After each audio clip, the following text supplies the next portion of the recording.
The bucket stand is easy to operate according to the height of different people and the difference of detection parts, and can use with U-arm, radiology table and X-ray system. Simple and elegant appearance, simple operation, small footprint. New Geeks Bucky stand can be combined in different forms: manual, electric, mobile, stationary. Can be matched with each other, and can be combined in different forms according to your needs.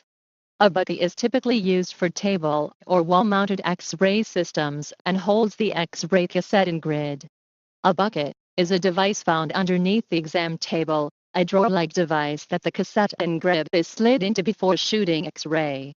The most common bucket size grids are 1714x1878, 1714x1734, and 18x18. Buckies are found in both medical and veterinary offices.